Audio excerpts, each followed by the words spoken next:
Good morning, almost good afternoon. This is your Tuesday edition of Weather Where You Are. I'm meteorologist Ella Dorsey. Hope you guys are doing well. We have more storms on the way. It is going to be pretty stormy this afternoon, this evening, and then Jen has added first alert weather days for Wednesday and Thursday for widespread rain and storms. So the next 3 days, essentially, we're stuck in this pattern. So let's get you to the map. All right, I just wanted to make sure I'm on YouTube. I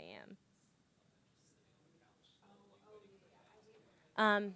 All right, so we've got a stationary front up to our north. You can see some rain kind of riding the boundary of that. A lot of rain in Tennessee, some showers up in Alabama. That rain is going to head our way through the afternoon.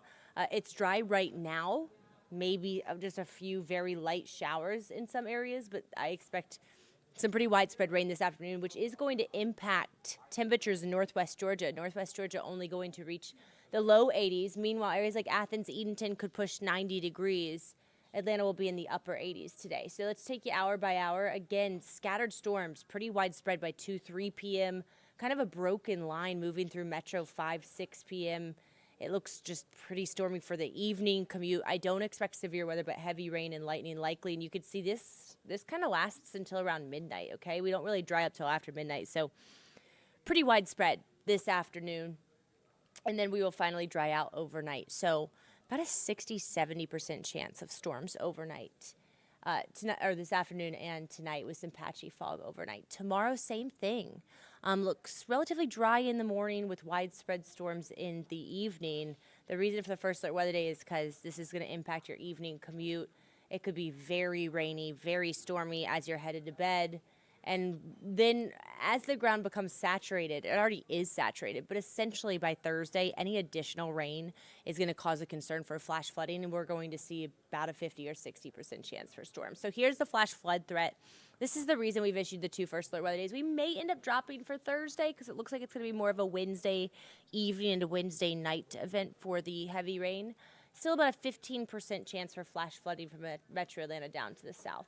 So we've gone from very hot, very dry to very wet, okay?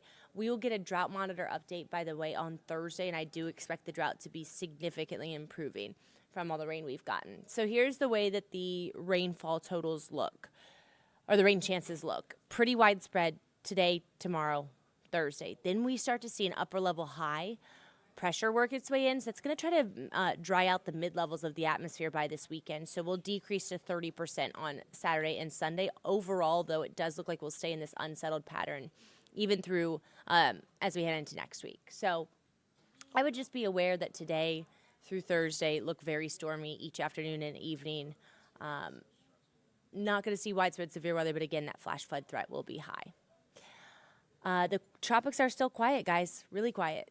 We haven't seen any activity in the last few weeks, not expecting any over the next week. August is usually the month where we see the greatest uptick in activity in the Atlantic, and I want to remind you guys that NOAA did predict a hyperactive season, so we'll be watching the Atlantic closely, but that is nothing that you need to worry about for about the next week or so. All right, everyone, I hope you have a great day. Jen will be on, or no, Courtney will be on Atlanta News First at noon, one of them, in just a few minutes, so join them there, and I'll see you tomorrow morning.